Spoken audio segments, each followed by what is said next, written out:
Hello friends, this is Haresh Italia.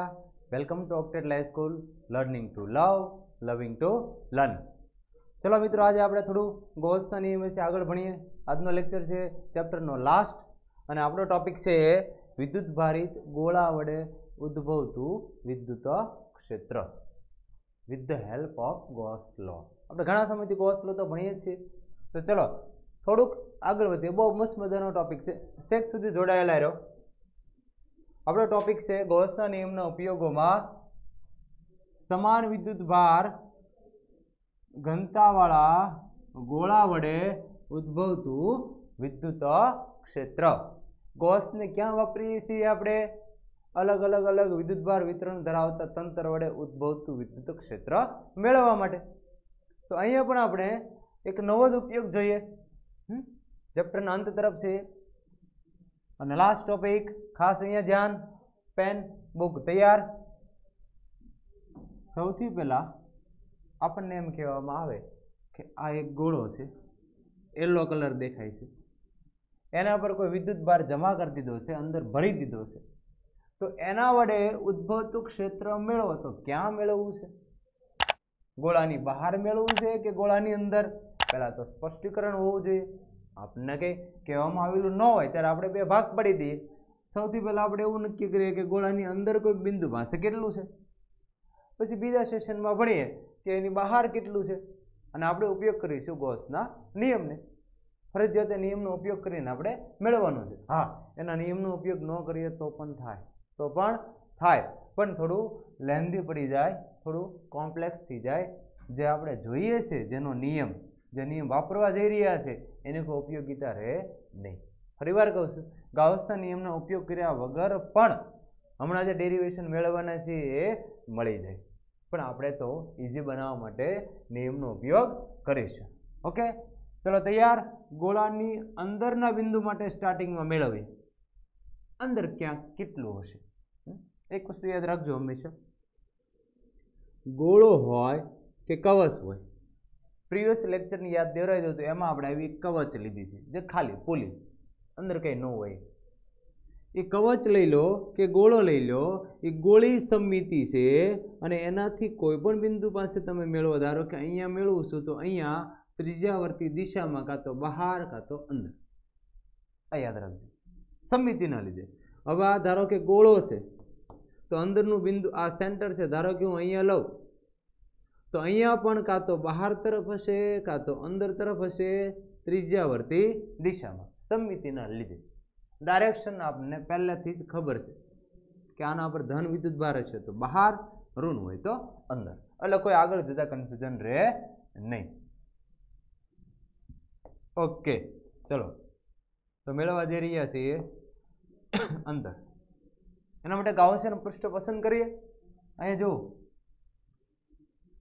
આ ગોળો આપણને આપેલ છે, રેડ લાઈન દોરું છું એ.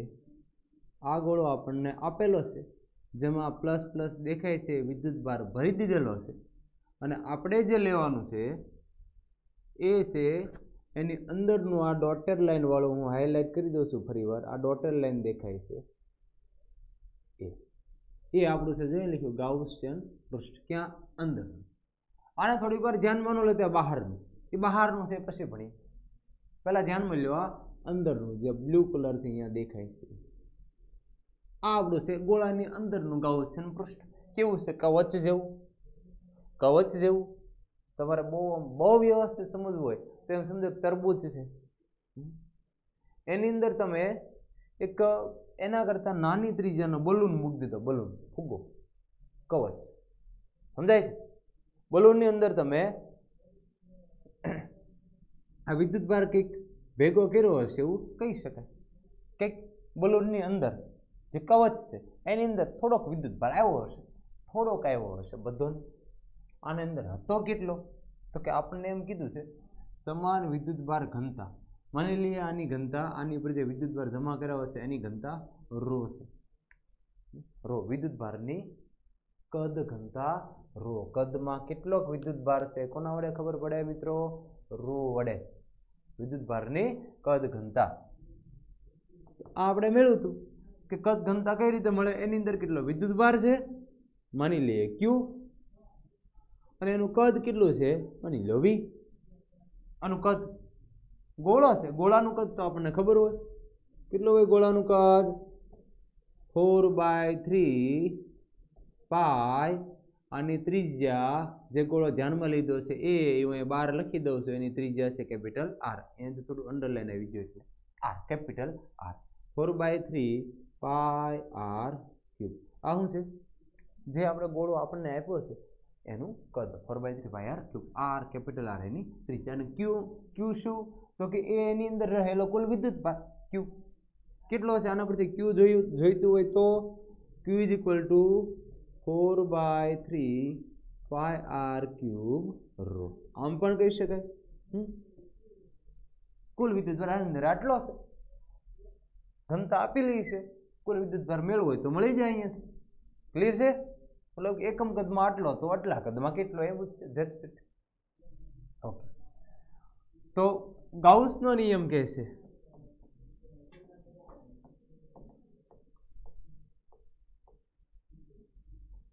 I is equal to integral E dot dA is equal to ઘેરાયેલ કુલ વિદ્યુતભાર સિગ્મા ક્યુ બાય એપ્સાઇલોન 0. આ નિયમ છે. E dot dA અને જુદું કરીએ તો E dA cos theta is equal to આપણે ધારેલી જે આ બલૂન, આ જે કવચ છે અંદરની ગોળાની અંદરનું પૃષ્ઠ, ગાઉસિયન પૃષ્ઠ, એના વડે ઘેરાયેલો વિદ્યુતભાર ધારો કે q dash not q dash. બધો તો નથી ઘેરાતો ને, અંદરનો એટલો જ આવે ને, અંદરનો એટલો, બાકીનો તો બહાર રહી ગયો. એટલે એ ક્યુ ડેશ મેળવવો પડશે, આપણે મેળવવું પડશે. Q dash by epsilon 0. Q dash હમણાં મેળવી લે, બહુ ઈઝી છે, એમાં કંઈ ખાસ છે નહીં.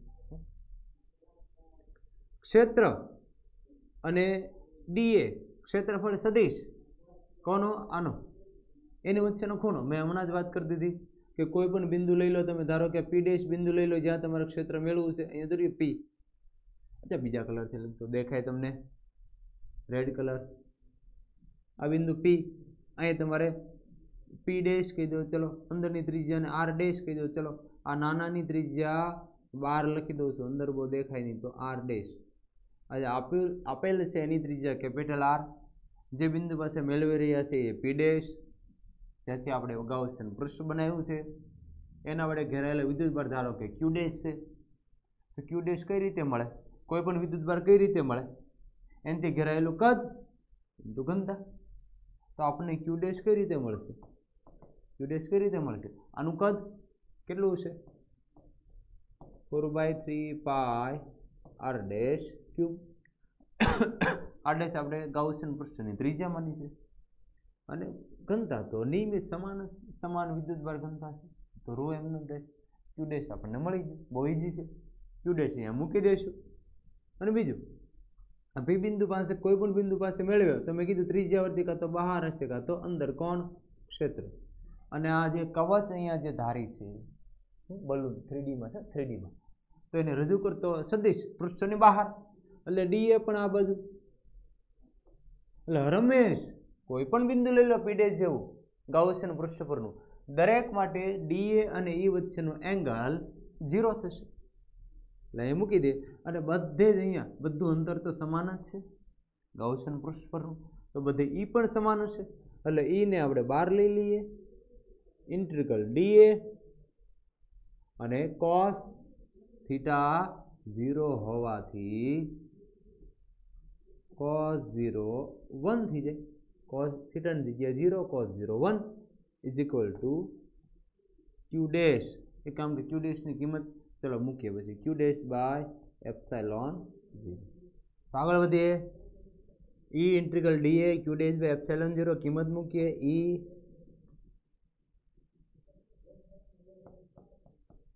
ઇન્ટિગ્રલ ડીએ આપણે જે પૃષ્ઠ પસંદ કર્યું છે ગાઉસિયન પૃષ્ઠ, એના માટે વાત કરીએ તો ઇન્ટિગ્રલ ડીએ, આનો એરિયા લઈશું અહીંયા 4 પાઈ, ત્રિજ્યા કેટલી લીધી છે આપણે? R dash square is equal to q dash is equal to અહીંયા નક્કી કરી લીધું કે એટલાથી કેટલો વિદ્યુતભાર ઘેરાય છે.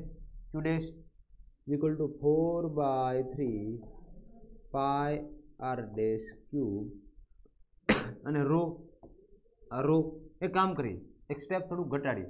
રો તો આપણને ખબર છે ને, રો બરાબર રો બરાબર Q by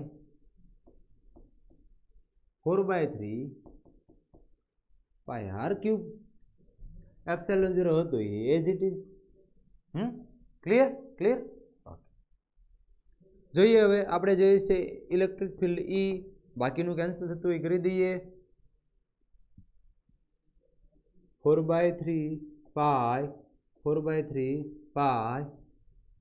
R dash square R dash cube એટલે 1 વધશે R dash is equal to અહીંયા ક્યુ વધ્યા એમનેમ, એક આર ડેશ વધ્યા, એક આર ડેશ વધે છે, એક ક્યુ છેદમાં એપ્સિલોન 0 આ 4 પાય વધ્યા અને આ બાજુ લઈ જાઓ, સમજાય છે ને? 4 પાય છેદમાં લઈ જાઓ, 4 પાય એપ્સિલોન 0 આ r cube. Okay, is equal to q by 4 pi epsilon 0 r dash by R cube. આને કદાચ કોઈ એમ લખે સર 1/4 પાય એપ્સિલોન 0 એટલે કે થાય, કઈ વાંધો નહીં. અને એમ એ લખાય ઇઝ ઇક્વલ ટુ કે q r dash by R square. આ તો કોન્સ્ટન્ટ છે આપેલ ગોળા માટે. આર ડેશ તમે અંદરનું કોઈ પણ બદલ્યા કરો તો એના બદલું એમ કહી શકો ઈ ચલે છે આર ડેશ, કે ના બોલો ઈ ચલે છે આર ડેશ, આટલો તો કોન્સ્ટન્ટ છે. આર ડેશ તમે અંદરનું બિંદુ આટલામાં ગમે ને કંઈક બદલ્યા કરો, એ આર ડેશ બદલાય તો ફિલ્ડ બદલાય. મતલબ કે જેમ જેમ હું દૂર જાઉં કેન્દ્રથી એમ ક્ષેત્ર કેવું થતું જશે, તો સમપ્રમાણ થશે, ક્ષેત્ર વધતું જશે. ધીમે ધીમે ધીમે ધીમે સમપ્રમાણ છે, એકે ઘાત નથી. ઈ ચલે છે આર ડેશ, અંતર વધે કેન્દ્રથી જેમ જેમ સરફેસ પર જાઓ ગોળાની એમ ક્ષેત્ર વધતું જાય. આનો એક આપણે ગ્રાફ દોરીશું, ધ્યાન રાખજો, યાદ રાખો યાદ રાખો. આનો આપણે ગ્રાફ દોરીશું હમણાં જ. આ તો થયું અંદરનું. સર અંદર કેટલું હશે? ઓકે રેડી છે, અંદર આટલું હોય. યસ, કે cube by R square R dash, કે cube by R cube sorry mistake, કે ક્યુબ બાય આર ક્યુબ છે અહીંયા cube into R dash. Okay clear. અંદર માટે જોઈએ, ધારો કે આપણે જોયું છે અંદર માટે જોઈ લીધું. બહાર આ જે ગાઉસિયન પૃષ્ઠ છે એની બહાર માટે જોઈએ, કારણ કે પહેલાથી જ આપણે કીધું તો ગોળાના લીધે ઉદ્ભવતું ક્ષેત્ર પણ ક્યાં અંદર કે બહાર, તો અંદર તો જોઈ લીધું. હવે બહાર જોઈએ, તેનો મતલબ આ ગોળો છે એની બહાર એક ગાઉસિયન પૃષ્ઠ લઈ લો. આ ગોળાની બહારનું ગાઉસિયન પૃષ્ઠ, એમાં કોઈ પી બિંદુ પસંદ કરો. ધારો કે અહીંયા આપણે જોઈએ છે તો એને સમાવતું ગાઉસિયન પૃષ્ઠ પસંદ કરો. એટલે આ તો કેવું, તો કે તરબૂચ તો લીધું જ. તો હવે વોલીબોલ લઈ લો જેને સમાવે છે, એ વોલીબોલ આપણો ગાઉસિયન પૃષ્ઠ. અને આપણને આપેલ ગોળો કે જેમાં વિદ્યુતભારની ઘનતા રો છે, બધું સેમ ઇટ ઇઝ. તો એમ જ ધારો કે આના પર ક્યુ વિદ્યુતભાર હોય તો ક્યુ બાય 4/3 પાય આર ક્યુબ, એમ જ એઝ ઇટ ઇઝ. આવી ઘનતાવાળો ગોળો છે, આની ઉપર રો 4/3 પાય આર ક્યુબ જેટલો વિદ્યુતભાર છે. તો બહારના બિંદુ માટે ગૌસના નિયમ પરથી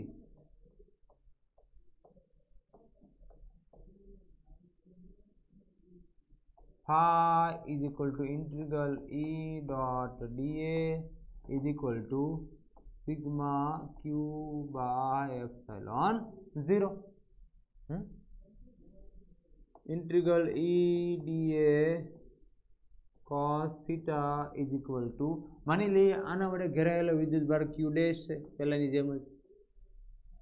આની ત્રિજ્યા કહી દે r, જોઈએ બતાવી r ત્રિજ્યા, r ત્રિજ્યાનું પૃષ્ઠ લીધું છે. અંદર કે બહાર, મેં પહેલા જ કીધું ગોળી સમિતિ હોવાથી ત્રિજ્યાવર્તી કાં તો અંદર કાં તો બહાર. ધારો કે અહીંયા નાનો એવો ડીએ લેવામાં આવે તો એનું ક્ષેત્રફળ સદિશ બહાર, ફિલ્ડ પણ બહાર. ફરીવાર ખૂણો થઈ ગયો 0 અને cos 0 થઈ જશે 1, અને આ બધા બિંદુ એક સમાન કહેવાય આ ગોળા માટે, તો બધે ઈ છે સમાન. જો આવી પરિસ્થિતિ હોય એના માટે જ ગાઉસનો નિયમ વાપરવો સહેલો છે. બાકી કેમ અહીં ઇન્ટિગ્રેશન આવે છે ને ગમે એનું નહીં થાય. તમારે ધ્યાન રાખવું પડશે.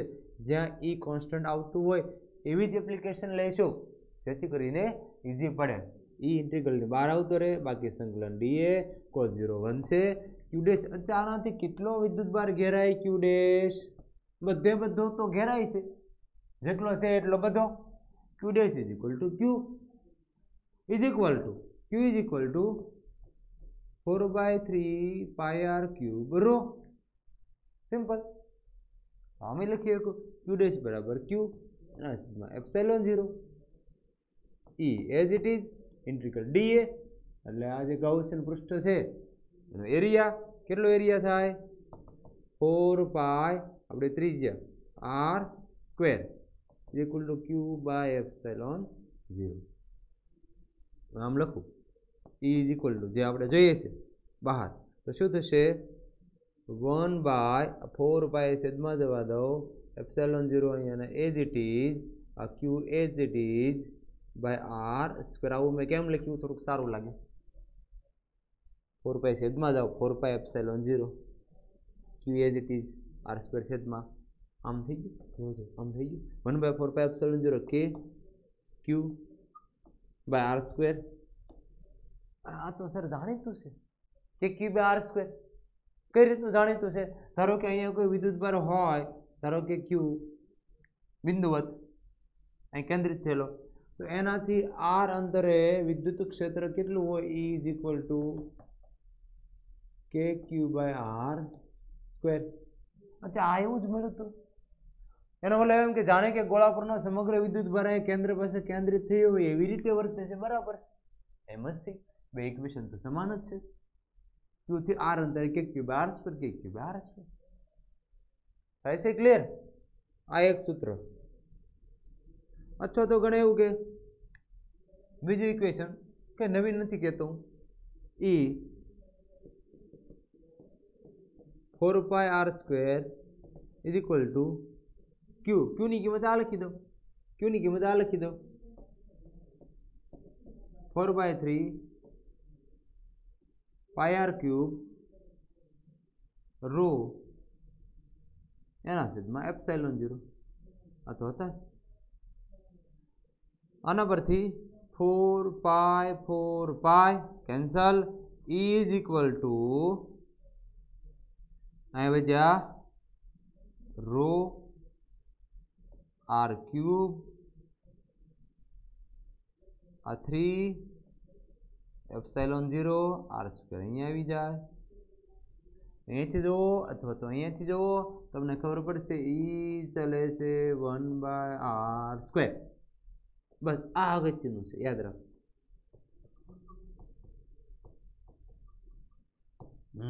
આ અગત્યનું છે. શું? આ રો બાય 3 એપ્સિલોન 0 હું તો કહું આર ક્યુબ લઈ લો આપેલ ગોળા માટે. આટલું તો કોન્સ્ટન્ટ. અહીંયા કે ક્યુ કોન્સ્ટન્ટ આપેલા ગોળા માટે. વેરિયેબલ કોણ છે? આર. આર ઈ ચલે છે 1/r સ્ક્વેર. આ સૂત્ર કયો કે આ સૂત્ર કયો? બંને એક જ છે. આ રો ના સ્વરૂપમાં છે, આ ક્યુ ના સ્વરૂપમાં છે. સિમ્પલ. પણ અંતે શું આવે છે? ઈ ચલે છે 1/r સ્ક્વેર. આને પહેલા શું આવતું હતું? ઈ ચલે છે આર ડેશ. અહીંયા આર સ્ક્વેર. મતલબ એમ કે અહીંથી જેમ જેમ દૂર જતા જાવ અને જેમ જેમ દૂર જતા જઈએ એમ ફિલ્ડ અંતરના વર્ગના વ્યસ્ત પ્રમાણે ઘટતું જાય છે. એક ગ્રાફ દોરીએ, ચલો મજા આવશે. એક ગ્રાફ દોરીએ. તો અહીંયા ગ્રાફ છે, ઈ વિરુદ્ધ આર નો ગ્રાફ. એક બાજુ હું ફિલ્ડ લઈ લઉં, એક બાજુ હું ડિસ્ટન્સ લઈ લઉં. અહીંયા માની લો ગોળો છે, અહીંયા રાખેલો ગોળો, આ એની ત્રિજ્યા એટલે આર છે, તો આમ એમ સમજી લો અહીંયા કંઈક ગોળો આ રીતે છે.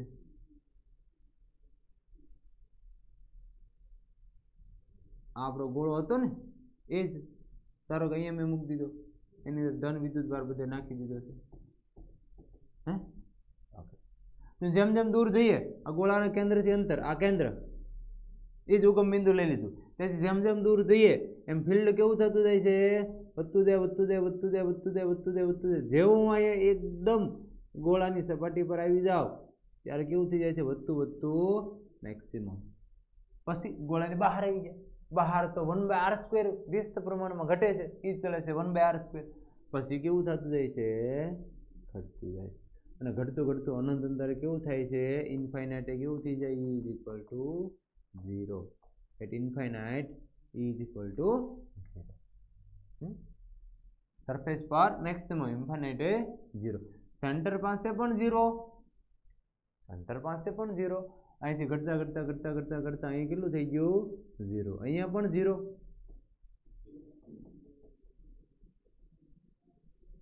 ઇન્ફાઇનાઇટ પણ 0 થાય છે. ક્લિયર? એટલે કે પહેલા આપણે ગ્રાફ દોર્યો, ઈ ચલે છે r ડેશ, બીજા ઇક્વેશનમાં મેળવ્યું હતું ઈ ચલે છે 1/r². આ ક્યાં હતું, અંદરનું બિંદુ. આ ક્યાં છે, બહારનું. ઓકે, એનો મતલબ કે ગોળાના પૃષ્ઠ પર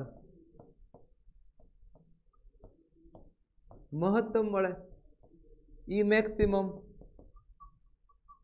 કેટલું મળે, kq બાય, અહીંયા આવી ગયા આપણે r ની જગ્યા r, kq by r², maximum. અહીંયા લખ્યું ને મેક્સિમમ. રેડી? ઓકે, ચલો આને લગતો એક એક્ઝામ્પલ જોઈએ, મજા આવશે, બહુ ઇન્ટરેસ્ટિંગ છે, બહુ મજા આવે એવું.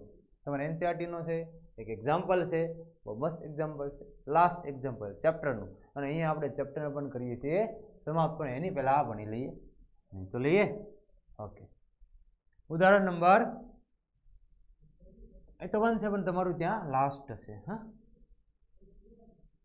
પરમાણુ માટેના પ્રારંભિક મોડેલમાં પરમાણુની જેનું જે કઈ રીતનું બંધારણ છે એ બહુ વર્ષોથી ચાલી આવતી પ્રક્રિયા હતી, તરત ખબર નહોતી પડી ગઈ. એટલે શરૂમાં એવું મનાતું હતું, કેવું તો કે ZE વિદ્યુત ભાર ધરાવતું ધન વિદ્યુત ભારિત બિંદુવત ન્યુક્લિયસ છે.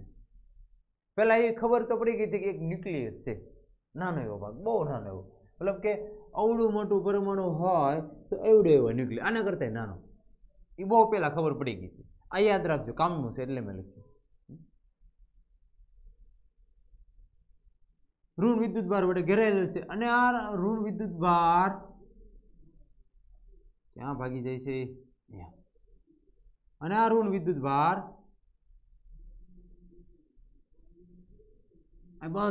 બધે સમાંગ રીતે ફેલાયેલો છે. લખ્યું નથી, હું કહી દઉં એકદમ વ્યવસ્થિત. તરબૂચ મોડેલ કેવો તમને યાદ હોય, તરબૂચ મોડેલ, અંદર બધો ઋણ વિદ્યુત ભાર ભેરાઈ ગયેલો છે એવી રીતે. પણ એડવાન્સમાં શું તો કે ન્યુક્લિયસ છે એ સેન્ટ્રલાઇઝ, બહુ નાનું એવું, એ તો દેખાય છે મોટું, આના કરતા નાનું. આ નવું ન્યુક્લિયસ સાવ નાનું એવું, અને ઋણ વિદ્યુત ભાર આ જે ડોટર લાઈન દેખાય તરબૂચના બીની જેમ ગોઠવાયેલું, ધન વિદ્યુત ભાર બધું આવી એમ એવું મનાતું હતું. આ મોડેલ માટે ન્યુક્લિયસથી r અંતરે વિદ્યુત ક્ષેત્ર કેટલું હશે? ન્યુક્લિયસથી મતલબ સેન્ટરથી, સેન્ટર એજ ન્યુક્લિયસ, સેન્ટર એજ તો ન્યુક્લિયસ છે, બહુ નાનું એવું છે. તો અહીંયાથી r અંતર, હવે કયું r, ન્યુક્લિયસની અંદરનું બહારનું આપણને કંઈ કીધું નહીં. તો જ્યારે કહેવામાં ન આવે ત્યારે બે કેસ જોઈ લેવાના, એક અંદરનું લઈ લેવાનું, એક બહારનું લઈ લેવાનું, સિમ્પલ. એ બે માટે વાતચીત કરી દેવાની. તો પહેલા આપણે જોઈએ, ફર્સ્ટ ઓફ ઓલ જોઈએ પહેલો કેસ.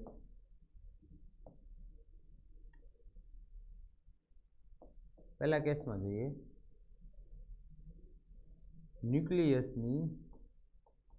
ન્યુક્લિયસની તો નહીં પણ પરમાણુની અંદરના બિંદુની.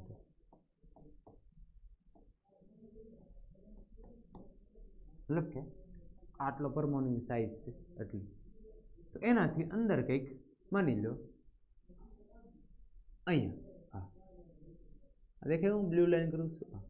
ન્યુક્લિયસ કેવડું છે ખબર, અવડું એવું નાનું એવું છે, જો અહીંયા દેખ અવડું એવું, બસ અવડું એવું ન્યુક્લિયસ, ડાર્ક કલર આ ન્યુક્લિયસ છે. અને આ આપણે ધારેલું ગાઉસિયન પૃષ્ઠ, ગાઉસિયન પૃષ્ઠ આમાંય વાપરવાનું છે. હા વાપરવાનું છે, ગાઉસના ઉપયોગો તો જોવાના છે. આ આર ત્રિજ્યાનું આપણું પસંદ કરેલું પરમાણુની અંદરનું ગાઉસિયન પૃષ્ઠ. આપણું મેન અગત્યનું કામ, ખૂબ જ અગત્યનું, આના વડે વિદ્યુતભાર કેટલો ઘેરાય, આના વડે, એ બહુ અગત્યનું છે. જો આર ત્રિજ્યાના Gaussian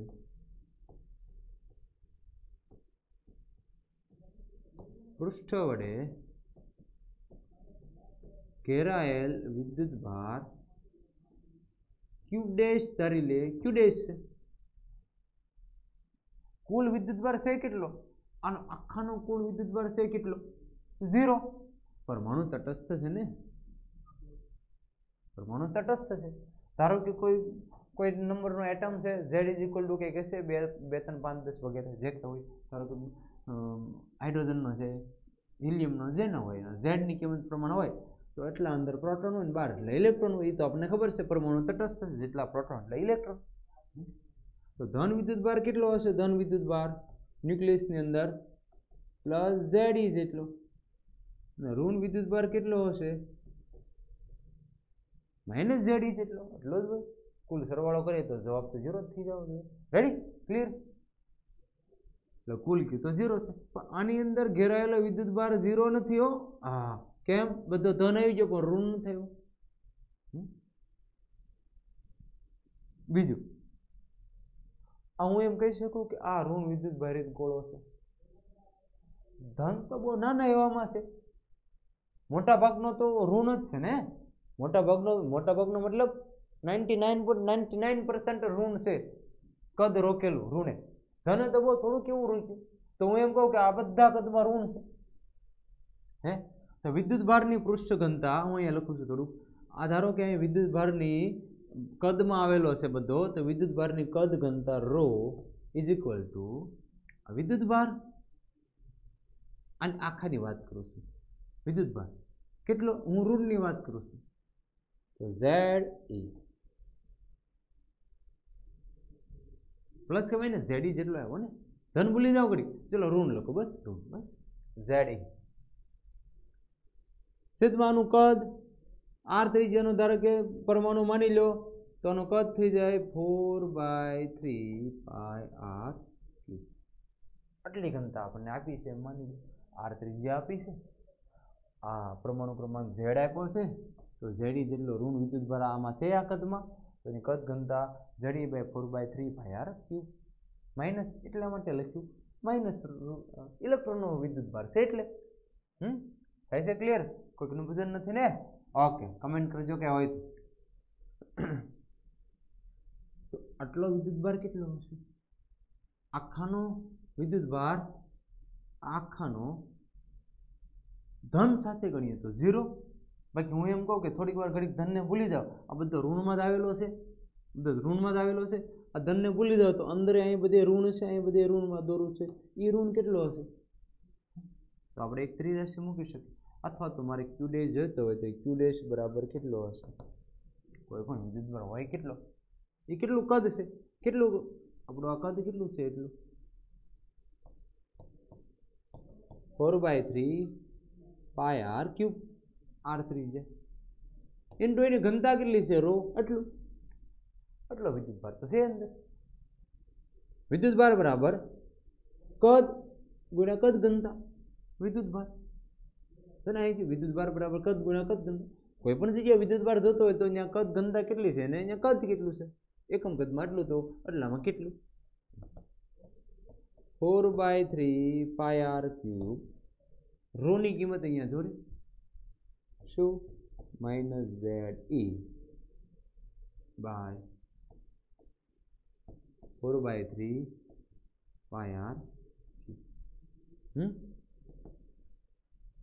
4/3π cancel, minus Ze r³ by r³. કોના બરાબર મળ્યું છે? Q dash. અગત્યનું ઇક્વેશન. આપણે પસંદ કરેલ ગાઉસિયન પૃષ્ઠ વડે કેટલો વિદ્યુતભાર ઘેરાણો? तो कि माइनस जेड ई वजह 4/3 4/3 cancel R cube by capital R cube Z E as it is आटला विद्युतभार घेरानो હવે ગોસનો નિયમ વાપરી લઈએ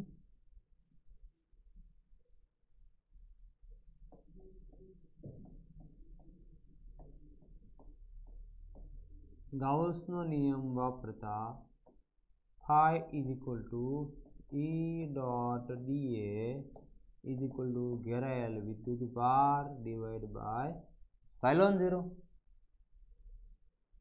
EDA આપણે દર વખતે લખીએ છીએ એમ EDA cos theta બરાબર घेराયેલ વિદ્યુતભાર Q dash સિગ્મા એપ્સિલોન 0 ગોળી સમિતિ તો અહીંયા છે દર વખતે રિપીટ નહીં કરો ભાઈ તમને ખબર પડી જાય ગોળી સમિતિ છે એ બધે સમાન હશે ગાઉ પસંદ કરેલા ગાઉસિયન પૃષ્ઠભાગ છે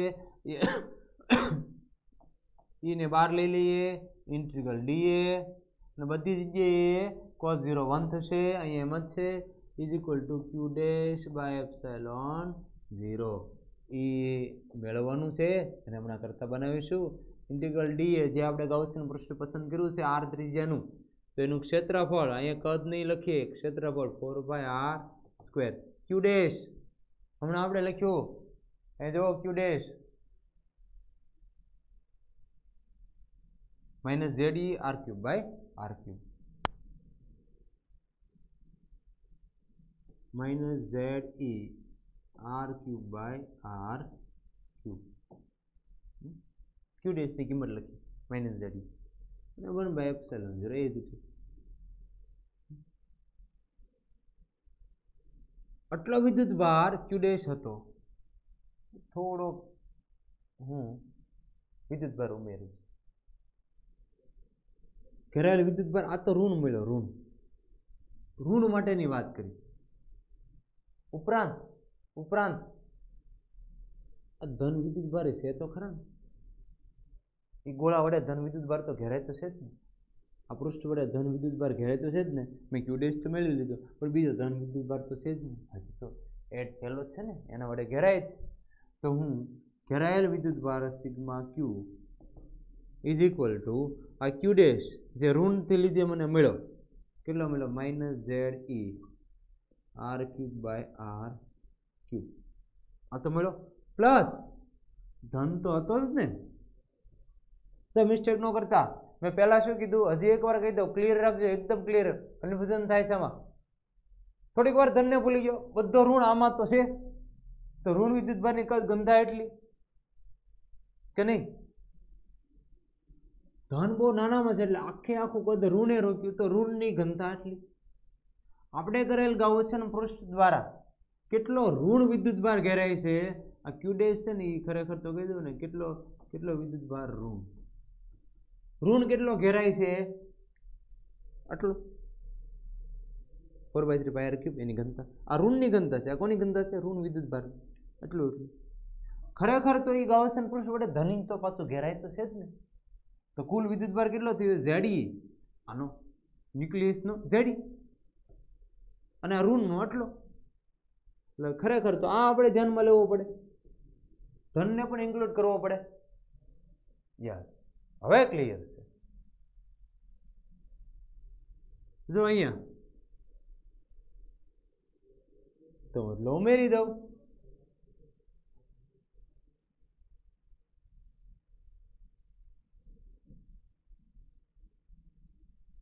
જો રાઈટથી લખું છું મિસ્ટેક ન થાય Q dash અહીંયા ઉમેરી દઉં હું Q dash ને બદલે હજી સિગ્મા Q રાખું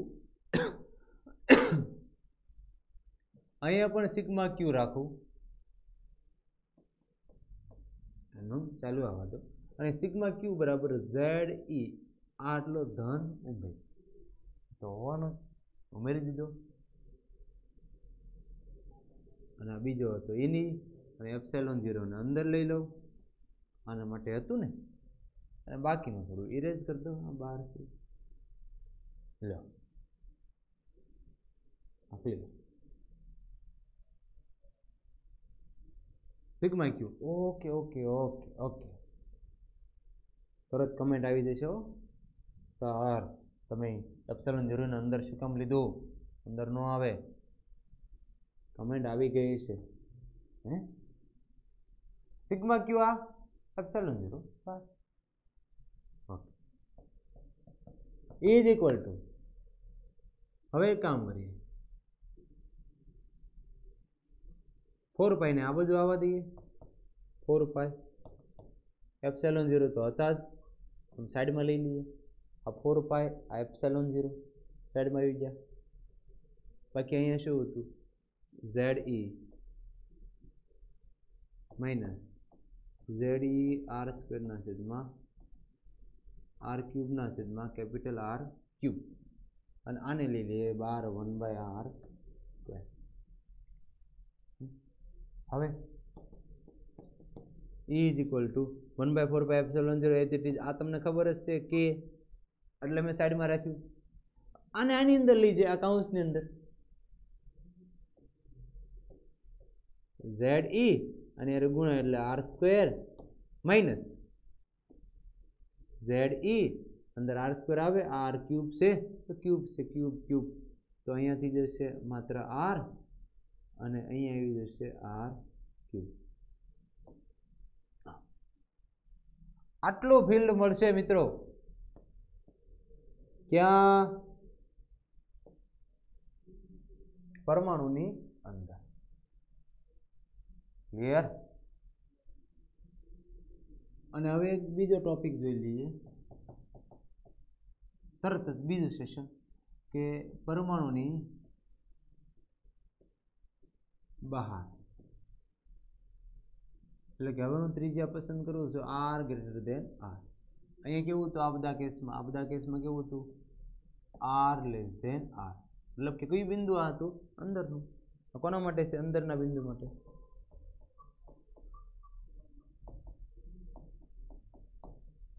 બહારના બિંદુ માટે, મતલબ કે આ આપણું ન્યુક્લિયસ હતું, આપણો પરમાણુ, આ બધા ઋણ ઋણ વિદ્યુત ભાર. તો હવે પૃષ્ઠ ક્યાં લેવાનું છે, આ બહાર, આ આપણું ગાઉસિયન પૃષ્ઠ.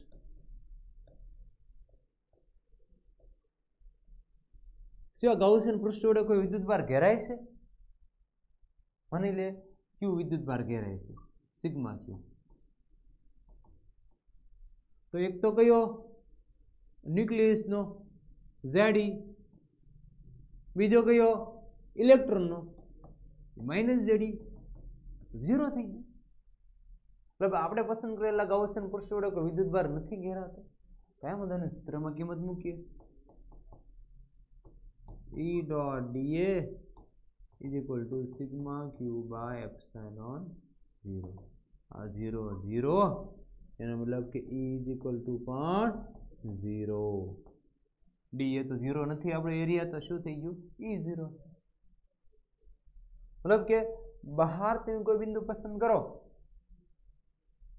કોઈ પણ બહારનું, તો ત્યાં ક્ષેત્ર નથી. કેમ? જેટલું ધનનું છે એટલું ઋણનું કેન્સલ થઈ જવાનું, કારણ કે પરમાણુમાં જેટલો ધન છે એટલો ઋણ છે. એટલે બહાર તમને ક્ષેત્ર નહીં મળે, અંદર મળશે. અંદરના કોઈ બિંદુ પાસે તમને ક્ષેત્ર મળશે. ક્લિયર? તો મિત્રો આજે આપણે મસ્ત મજાનો ગાઉસનો નિયમ જોયો. ગોળા માટે આખી વાતચીત કરી કે ગોળા માટે વિદ્યુતભારની ઘનતા ρ છે, ગોળાની અંદર, ગોળાની બહાર, અને અંતે બહુ મસ્ત મજાનું પરમાણુ ન્યુક્લિયસ વાળો એક દાખલો થયો. બરાબર? મોસ્ટ ટાઈમ બી કહી શકાય. બરાબર? તમારા માટે એ બધા જ કન્ટેન્ટ તમને એમ થશે અમારે ક્યાંથી મેળવવા, અમે સ્ટેપ ન લખ્યા, આળસુ લોકો છે નહીં લખતા હોય જોડે જોડે, તો ટેલિગ્રામમાં છે જ તે આખી ફાઇલ કમ્પ્લીટ PDF સ્વરૂપે ડોક્યુમેન્ટ રાખી મૂકો.